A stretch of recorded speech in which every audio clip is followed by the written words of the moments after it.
That's a little bit better, yeah. Wonder if the owl's not. Well, Steve said he could hear us, so. okay.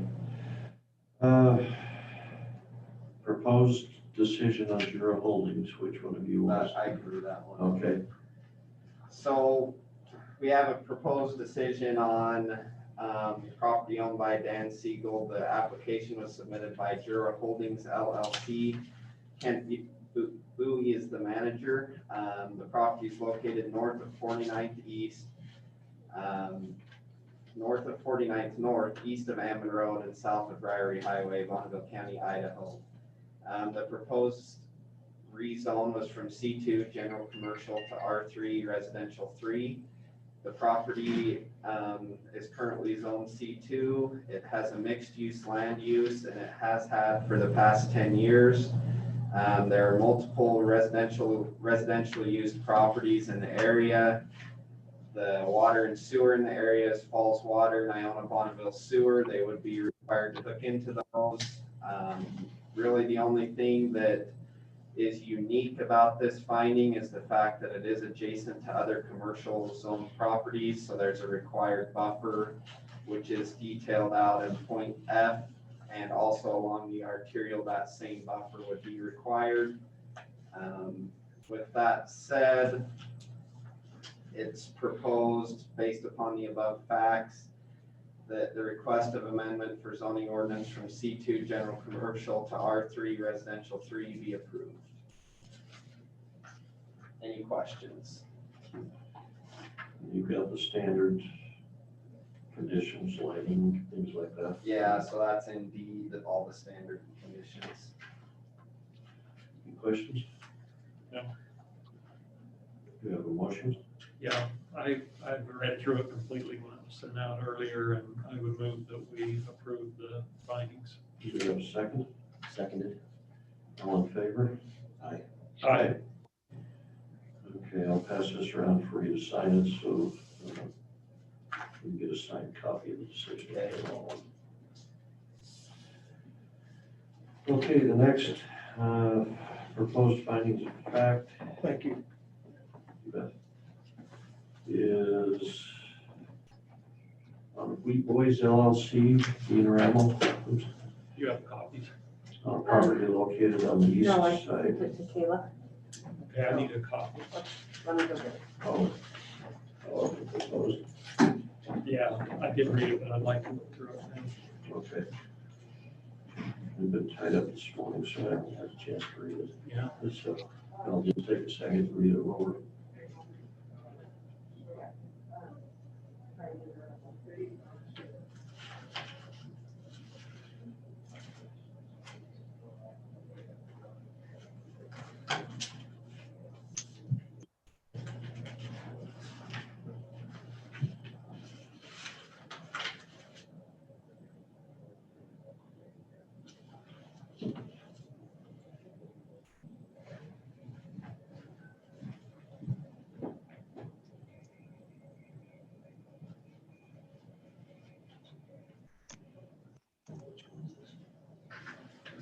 She's getting a copy.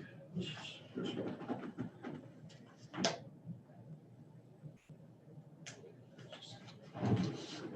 That one.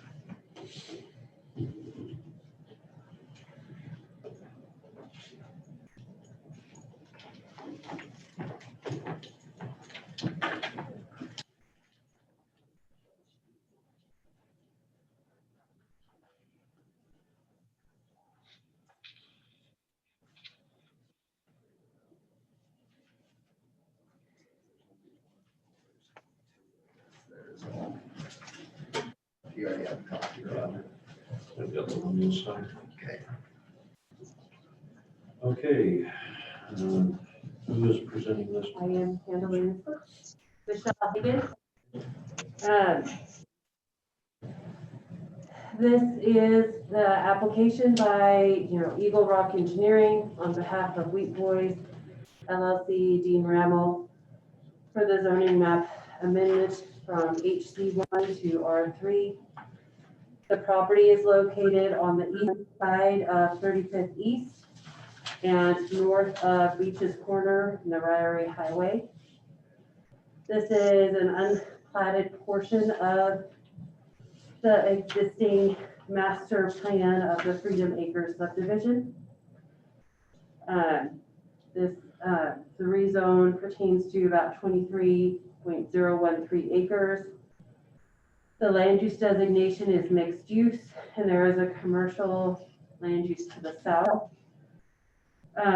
This decision has conditions that are consistent with the previous rezones of the property in this area. There is the visual buffer requirement where it's adjacent to existing commercial zoned property.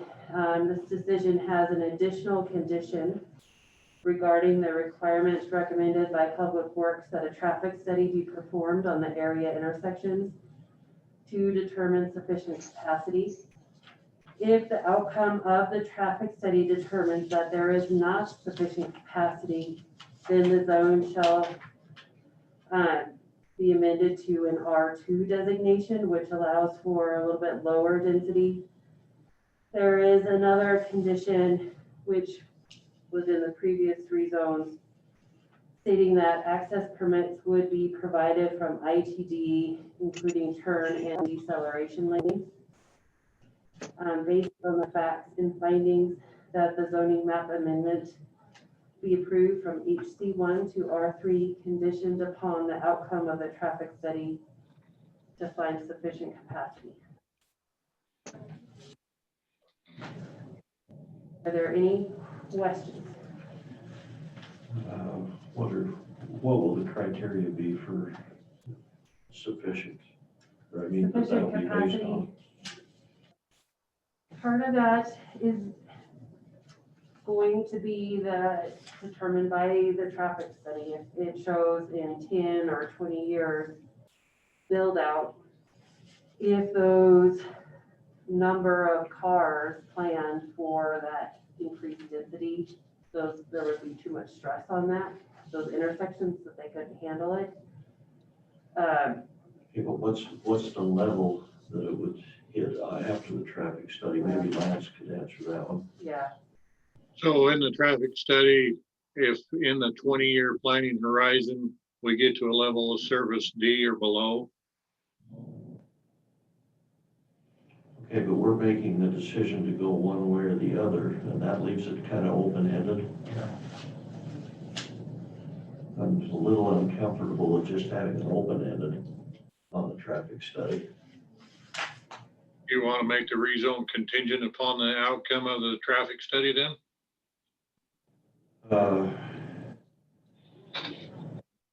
Yeah, I guess I'd like to know what the criteria is. And because when you're looking at a 20-year, this will have an impact, probably, the next 2 or 3 in the area will add to the impact. It just seems like an open-ended requirement. Well, so the traffic study will do model runs based on current year, 20-year horizon, 50-year horizon. And if the level of service of those roads at the 20-year horizon is a level of service D or below, they would be required to put in the improvements now. Okay, so give me an idea of what improvements and.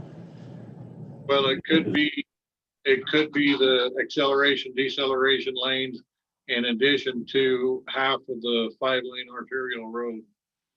The 5-lane arterial road section would be a requirement now, but it may not require the acceleration, deceleration lanes. Wouldn't it be better just if you do the traffic study and find out, obviously not gonna make it, wouldn't it be better to just have it done now and settle on a zone? Well, I think it would be better to do it now. I'm not sure how that, if you change the zone to a less dense zone, the traffic will be lessened as well.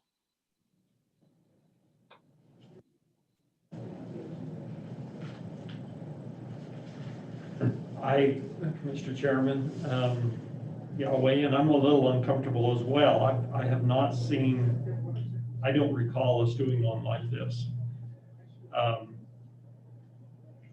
So it seems based upon the roads that you have there now that you can make a determination whether this is going to be needed or not, so that we can base our decision on something that is determined now rather than at a future date. Yeah, to determine it now, we need the traffic study now up front. Okay, process question. Will that be required for us to get the traffic study? Would that require another hearing? No, it was recommended, it's been stated up front from the very beginning that they need to get a traffic study. So So it would be conditioned on the traffic study, and the outcome of the traffic study would condition what road and bridge would require for improvements. yes, either now or in the future. So, Yeah, because the only part I'm uncomfortable with is saying one zone if you do, one zone if you don't. You know, what the request was for R3, R3.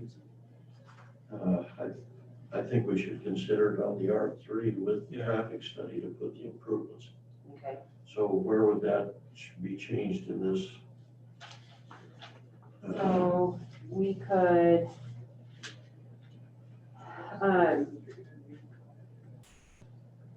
and number I, because that is where a lot of the conditions are.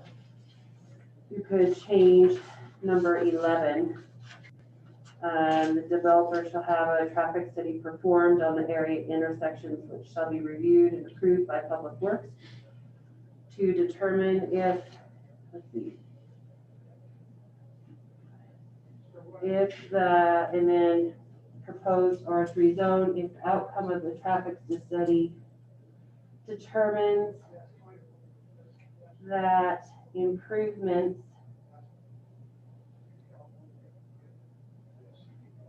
are required now, we can, or that improvements will be required to handle the additional capacity. You could just leave it. You could probably just say if the R3, if the traffic study shows insufficient capacity, the roads will need to be improved upon, or the R3 or something. You've got to get that. Determines that. Because then if they find that the improvements required are a little too steep based on that traffic study, then could you have them come back and request the R2? Yeah. So you could just say if the traffic study shows insufficient capacity on the roads and improvements are required, improvements would need to be completed before the R3, Before that R3 phase is developed.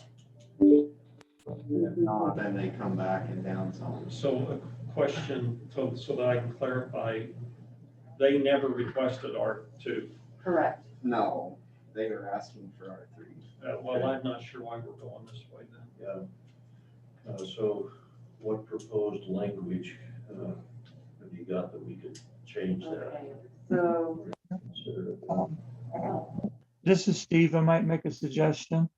We already have a standing requirement on rezones adjacent to arterial roads that they're responsible for paying for and constructing half of the arterial road as it stands.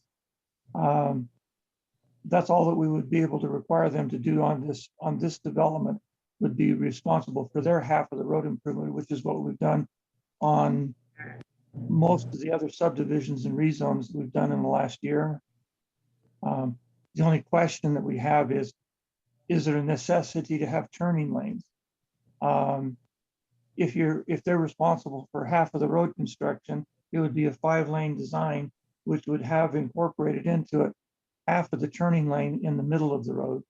The only thing that we're actually debating is whether you put a deceleration lane or an acceleration lane in adjacent to it.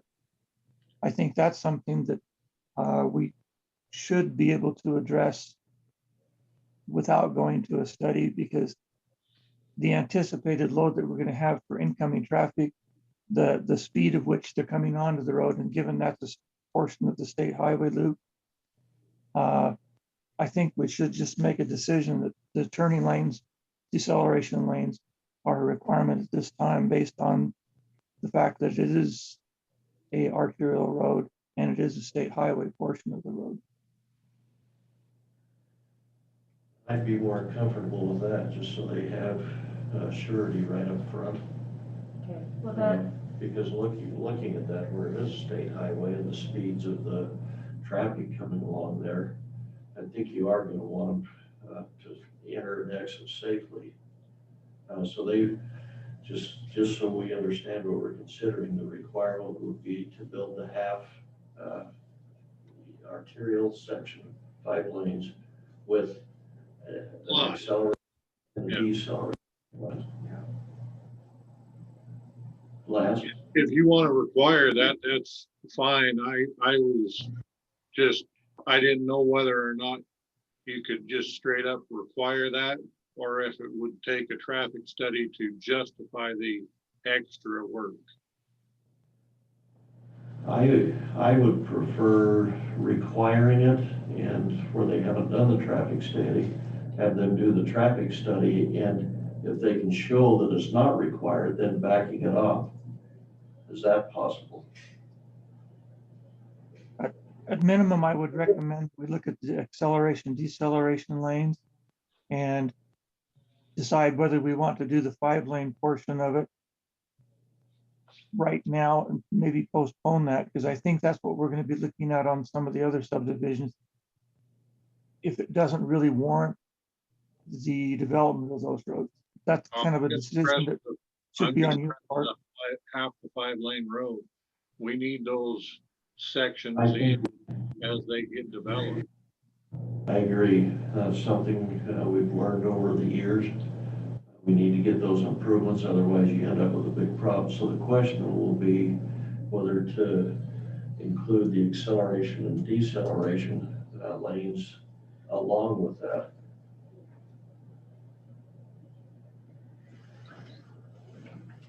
Yeah, well, You require it, and there's no backing off after the fact. That way they don't have to do a traffic study. It's just going to be done anyway. Because a traffic study would probably cover a lot of the cost of the deceleration and acceleration lane. well, I'm comfortable with that, is if I understood Steve right, that's similar to what we've required before. Right. So if we're using the same protocol that we've done in similar situations, then So I would be comfortable with that. yeah, if you can let's make sure we understand the language we're going to vote on. We're not going to have the option to downzone it but we'll require the standards for the 5-section and the turn lanes. And with those, are there any other changes? Let's look at. Does that make the state acceleration and deceleration? Do that as well? I said, does that need to state the acceleration, Yes. deceleration lane as well? I think that needs to be clarified on this. okay, because that's the number, that's one of the last conditions in I, is having the acceleration and deceleration, including turn and deceleration lanes, what it says. So then, That's a number 11, right, that we're modifying? yes, I had to renumber things. I realized that on the last decision, I see Brian's there on that last page. So I just struck everything about conditioned upon the results of a completed traffic study approved by Public Works. I just struck all of that, and amendment for the HC1 highway commercial to R3 multifamily residential be approved. Then I struck all the rest of that. And then With the exception of access permits still must be provided by the state. that's in the body Right. of it. So you're looking at the decision part. Yeah. Okay. So number 11, or whatever that number is, Brian has the current one.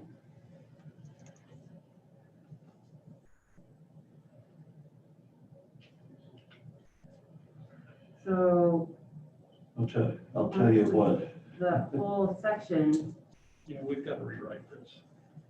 can be, okay, before we close this, we've got other business we can do. We can hang on to this while you come up with some proposed language and we're doing the others. And then we'll take care of it before the end of the meeting. That's the best way, I think. all right, Okay?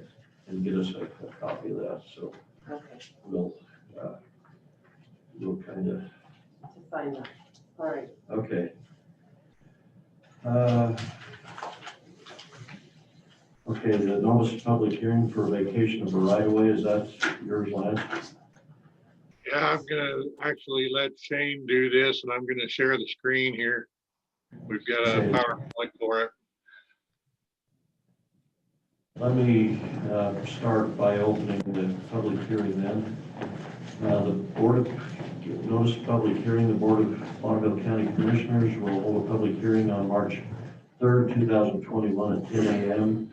via Zoom. Okay, the meeting number in the Commissioners hearing room, Bonneville County Courthouse, 605 North Capitol Avenue, Idaho Falls, Idaho, for the purpose of a partial subdivision vacation.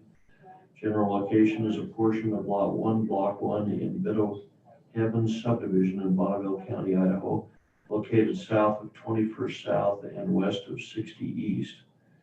And there was a legal description published, and this was published in the Post Register February 17th, 2021 and February 24th, 2001. Those present for the decision are all three of the commissioners and the Road and Bridge staff, who will give us a presentation of the request. So go ahead, Shane. All right, good morning. As you stated in the opening, this is a petition to vacate a portion of Lot 1, Block 1 of Bit O Heaven Subdivision. We received that petition on January 27th, 2021, and it has been assigned as petition number 2021-001. As was stated, the Bit O Heaven Subdivision is located in the southwest quadrant of 21st South and 60th East, which is also known as Scenic Drive. The proposed area to be vacated is approximately 515 feet south of the intersection of 21st South and 60th East.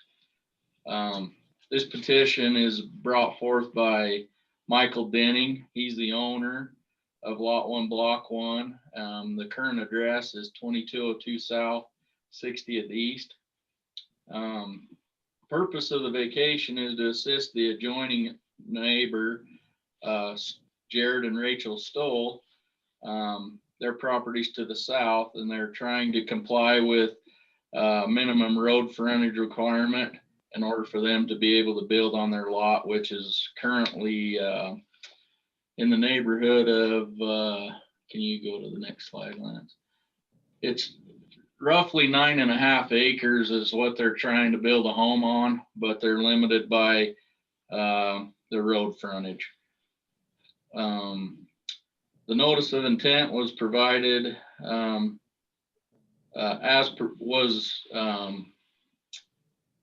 notice of intent to vacate was per Idaho codes 40-203, 50-1306A, and 50-1317. The Bit O Heaven Subdivision was platted in 1976 and recorded as instrument number 511376. One thing to note is no infrastructure has been installed on any of this area. to be vacated. The portion of the vacated area is within a 25-foot easement, which is along the Gardner Canal. And that's shown on the Bit O Heaven Subdivision plat. I don't have a copy of that plat, but it essentially is north of the north bank of the canal, the 25-foot there.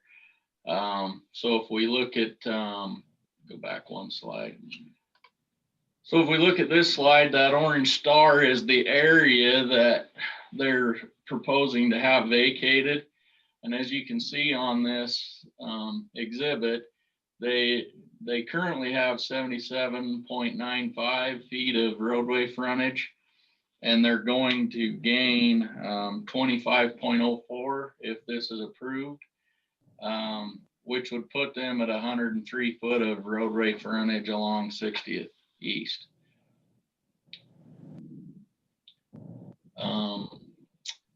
The next slide down, that the area in yellow, the area to be vacated from that lot 1, block 1 is 937 square feet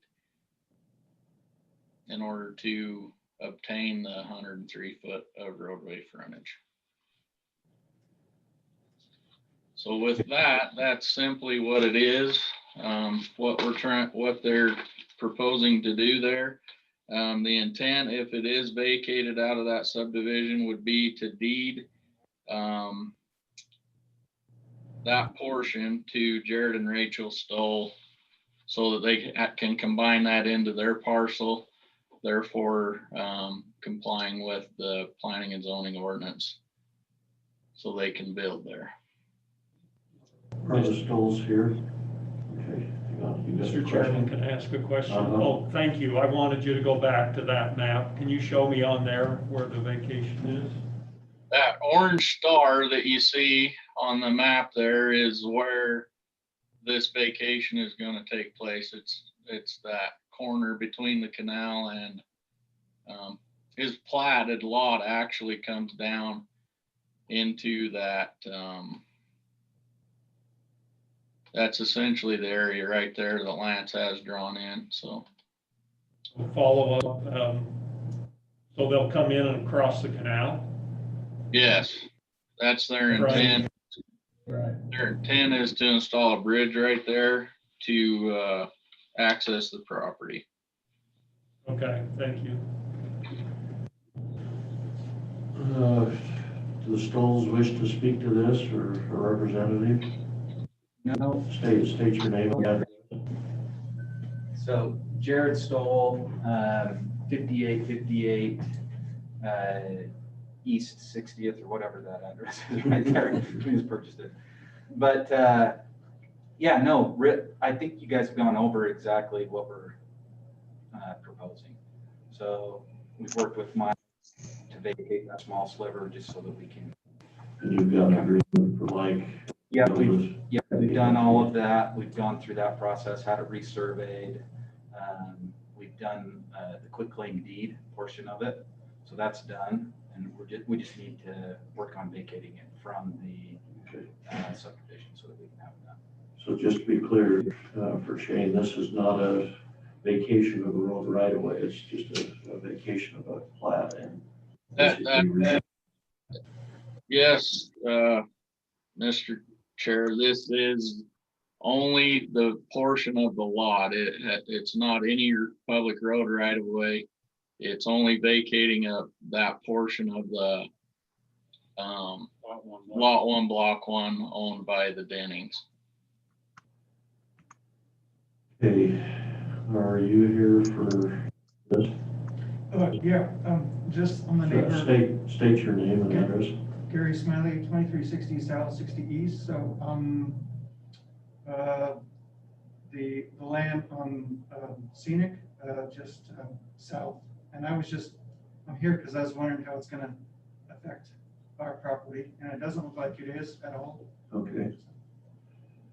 Yeah, it just apparently affects the lot the Stowells bought and the lot that Mike Denning has, and he has plenty of frontage for his house already. other questions? No, sir. Okay, we'll close this to public testimony. Shane, if you can put together some proposed findings, we could probably have that ready for you to present to us next Wednesday. Yes, sir.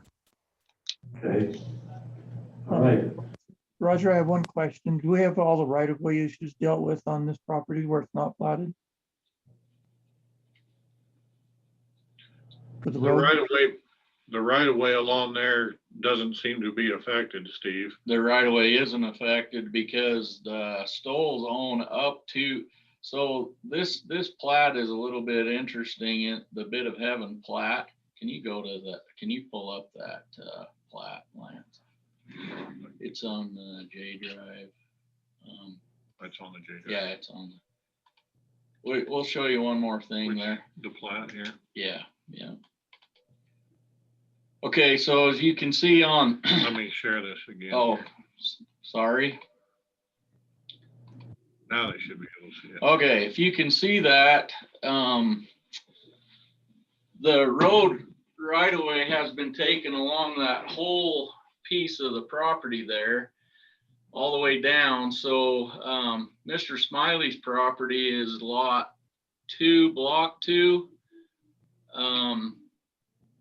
And as you can see, the right of way has already been taken out according to this Bit of Heaven plat. So, Okay. and Stowells own right up to that. So we shouldn't have any issue with any right of way there at all. Okay. I just hadn't seen the plat or any of this presentation, so I didn't know. what Yeah, we're dealing with. sorry about that. I should have included that. Yeah, okay. Okay, well, we've closed it to public input. Shane, you think you can have that ready by next Wednesday? Yes, sir, I will. Okay, we'll meet again next Wednesday to consider findings like the ones we're considering from other decisions. It'll be a public meeting, but not public hearings. We won't be taking any additional testimony. You're welcome to Zoom in or show up, either one. So, thanks. Thank you. Sounds, I think they're still working on some proposed language. So Lance, what else have you got? There's a conditional acceptance letter for Liberty Manor, Division number 1. I've got that. I saw that on DocuSign. Don't have the computers here, but are we okay with Yeah, that? yeah. Okay, we'll go ahead and do that on DocuSign. Okay. There's also a conditional acceptance for Fairchild Estates, Division number 1. And I reviewed that and signed it as well. Yeah. Okay, we'll get those signed. Okay. You should have also on DocuSign saw the development agreement and the final plat for Cornerstone Community, Division number 5. I didn't see that. This is a single lot subdivision. Mr. Logan Smith, we required him to put in curb gutter and sidewalk along his frontage. We've had this discussion before. And, in fact, I think it was his uncle that called me and wondered if we'd taken a second look at that. And I told him I didn't think I was willing to. New standard. His uncle's an attorney and he understood that. Nice guy, but I think it needs to be done under the new standard. Yeah. So you should have the plat, the final plat, the development agreement, and I have already signed the development drawings for it. Okay, the final plat's probably up here for me to sign then, right? Yes. Okay, we okay with those? Yes. Yes. Okay. All right. Give you an update. I sent you, all the commissioners, an email yesterday. I got notification from LTAC that our signal application for 49th South is not going to make the cut. They also said strongly that next year apply for the same project, but next year we'll be able to include those 3 fatalities, and the cost benefit ratio should be able to go in much easier. And they will also do the best they can to get the funding in the same cycle, the same year of funding as it would have been if it had been included this year. So we do have to pay. You also indicated that the city should continue to work on that MOU, so that doesn't hold us up, because we have plenty of time to work on that. Yes, and I have communicated that to the city as well.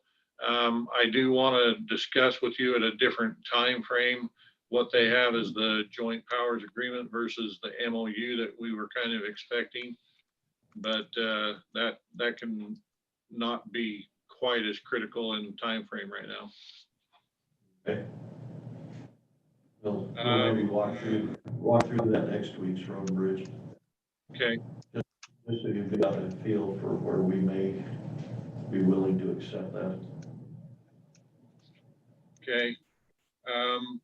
Later today, we have, I have a pre-construction meeting for the 5th West Curve Safety Project that is due to get going here soon. That is on 5th West, that curve that we've had the problems with. It has been into the system for a while now. It's completely designed. It's been bid out. We have a contractor on board. We have a CE&I engineer on board, and they're hopefully going to get going on that very soon.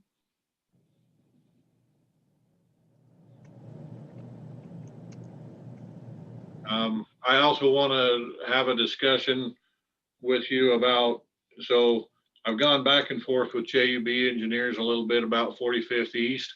I want to try to get them on the agenda for next week to talk about some options that they've looked at for 45th East and that design. But I'll get it on the agenda and have them included in maybe next week, and we can talk about that some. That's for the pre-design of the road after we get it piped. Yes. Okay. And then, were you able to talk with Scott Hall about the collections policy, or how we go about getting collections? No, I thought you were going to contact him, but I can. Yeah, you said you were going to, so I didn't contact him. Probably forgot. I forgot it wasn't going to snow either, so.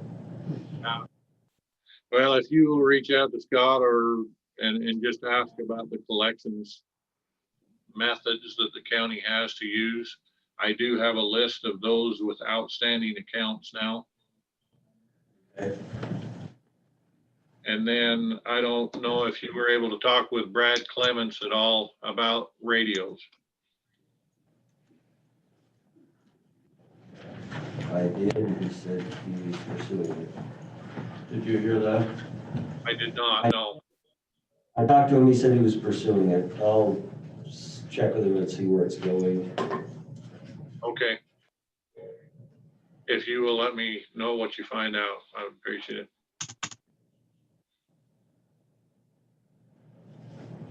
I think that's all I have.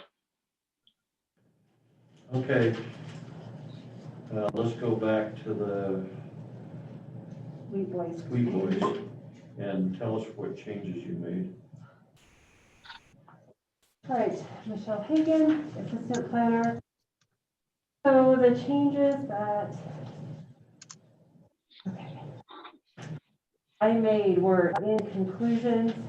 I struck number 13, which talked about specifically the traffic study. And I added, and so that changed the number 13. It now reads, access permits must be provided from the Idaho Department of Transportation, including turn, acceleration, and deceleration lanes, resulting in 5-lane arterial road.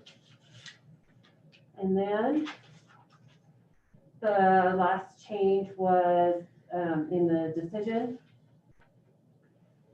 And it essentially says the HC1 highway commercial to R3 multifamily residential be approved.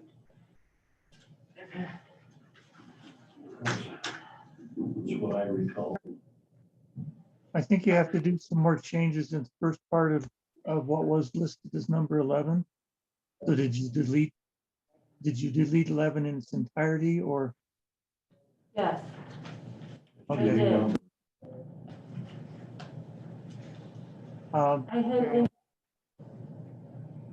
I had anticipated you making more changes, so I didn't double check yesterday with that I had missed the numbering sequence. I think we need to include what was number 11, or it should be number 10. To say the developer shall include and is responsible for construction of 1/2 of the 5-lane arterial to include acceleration and deceleration lanes. Says access permits in number 13 must be provided from ITD, including turn, acceleration, and decelerations lanes resulting in a 5-lane arterial road. Isn't that covered in there? The deceleration lanes and the turn lanes don't create the 5-lane. You have to create the internal lanes and widen the turn lanes have nothing to do with the 5-lane. And we didn't say it's not assigning him the responsibility that they are responsible for building 1/2 of the 5-lane arterial. Okay. So you could just add that to number 13. Yes, So the developer, Will be responsible.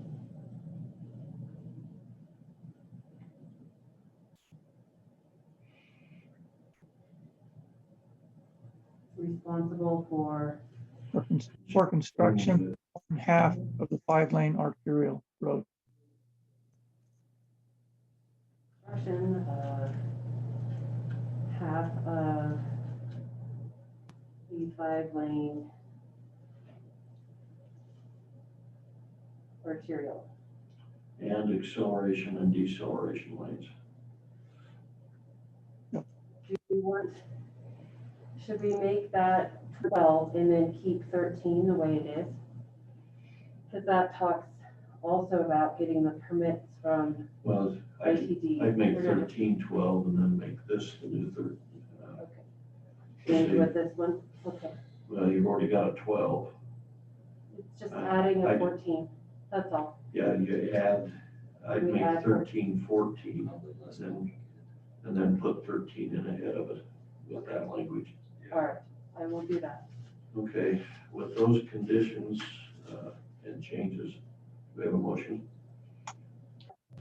I'll make a motion. You have a second? I was waiting for my second. Okay. Michelle, if you'll get those changes made, then we'll bring it Okay. over. We'll Do you just, want me to bring them over, or do you want me to send them to Kayla for the DocuSign? Which is your preference? you can bring them over. Okay. Pass them around, sign them. Okay, All right, thanks. okay, thank you. Anything else? Hey, Lance? Can you bring up the map of 101st, where those sellers are? We're in question on Saturday.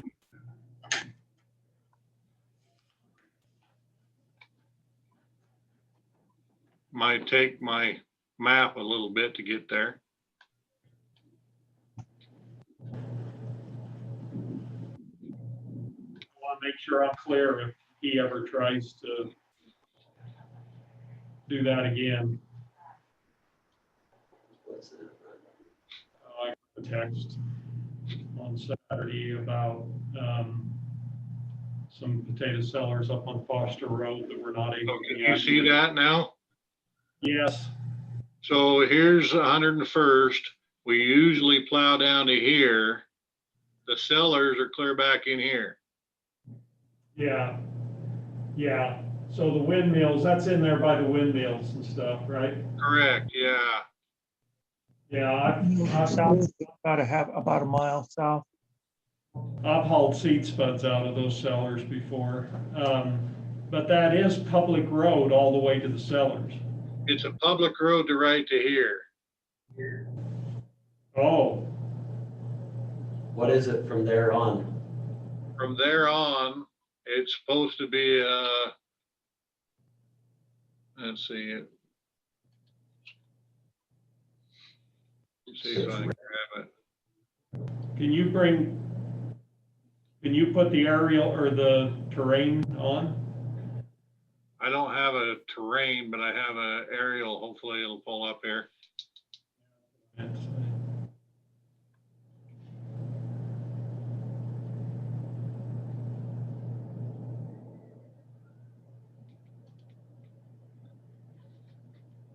So you see this thick line? Right here, it starts this public seasonal, April 15th to the November 15th maintenance.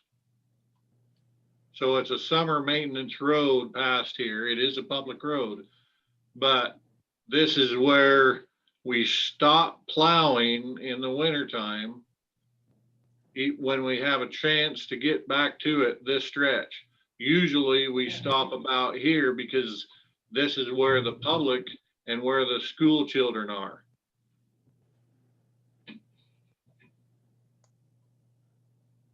Well, yeah.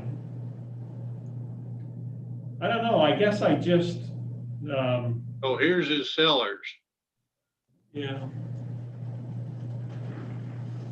So it's a summer maintenance road from about this point all the way back into the cellars.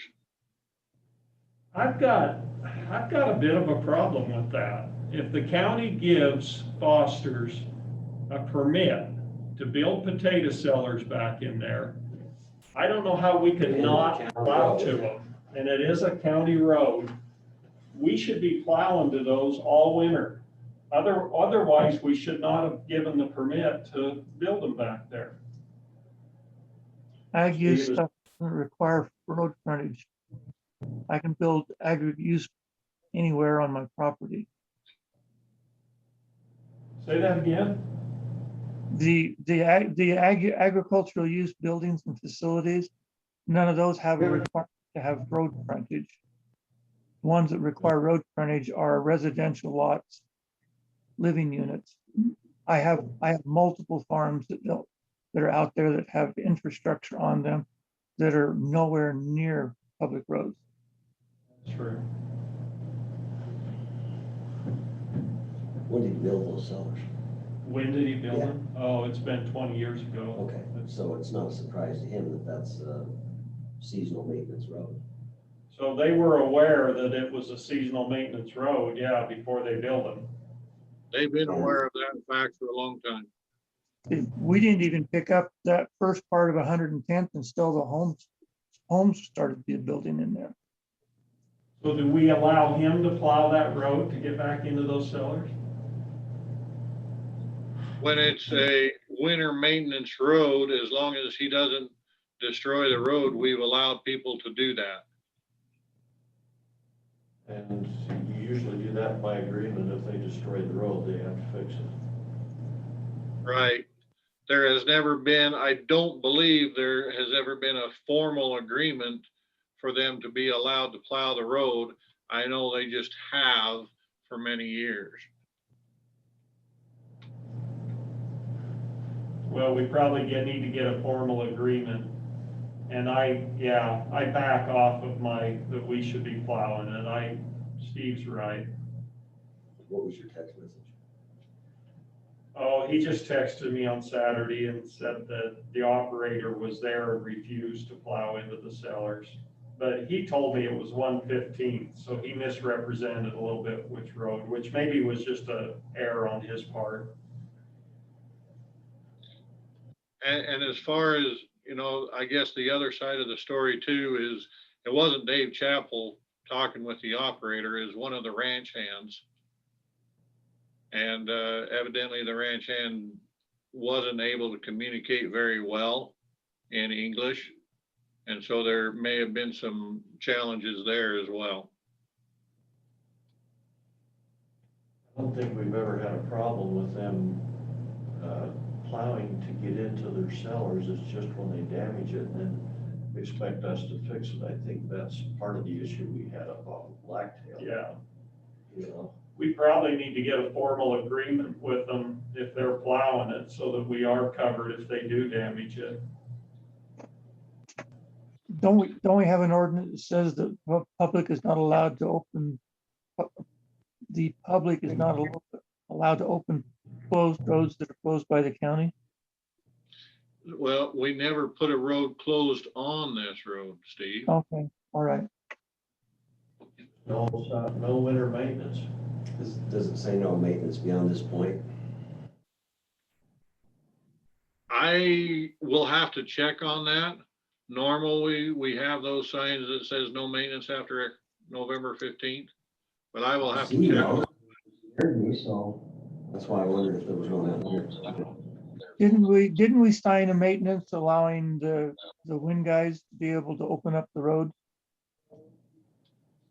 We, I thought we signed this it. last year, we did not. They had come in and wanted to on 9th South, right? Or 9th North, but they were not willing to accept the liability, and so we did not sign an agreement with them this year. But we have done in the past, though. We have done in the past, and that in the past has turned into a kind of a nightmare in the spring. So Those if we were 1-year agreements. if we were using this as an example for a protocol for signing agreements, that might be one that we use for the farmers too. Yeah, that's what I would start with. I'm not positive that Foster's will agree to sign that agreement either. Well, I think, you know, if they're getting in and opening the road, other than damaging it, you got a liability issue. 'Cause if they Yeah. don't open it wide enough and somebody gets hurt. I think they have to sign it if they wanna keep that road open on their own. And I think there needs to be a sign that says no county maintenance beyond this point after, between these days. I would think. I will work on getting an agreement together to get over to Foster's.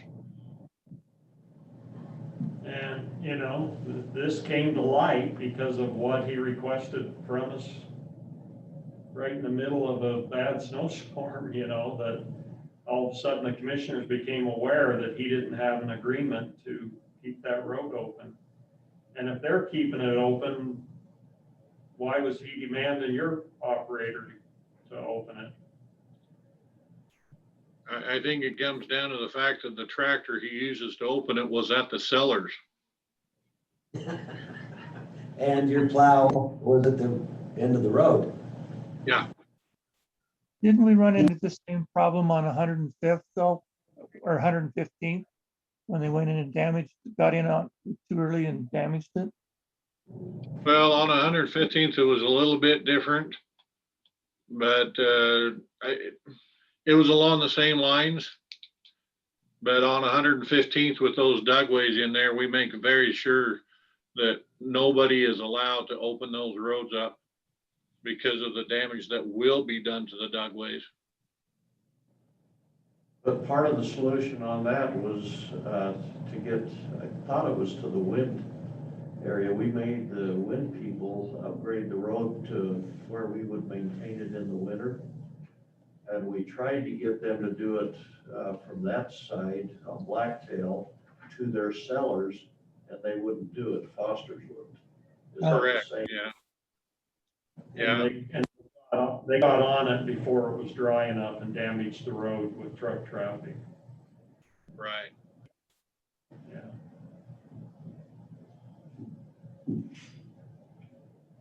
Just like any other developer, if we're gonna maintain it, we need to bring it up to a standard, Yeah. which they can do there if they want to.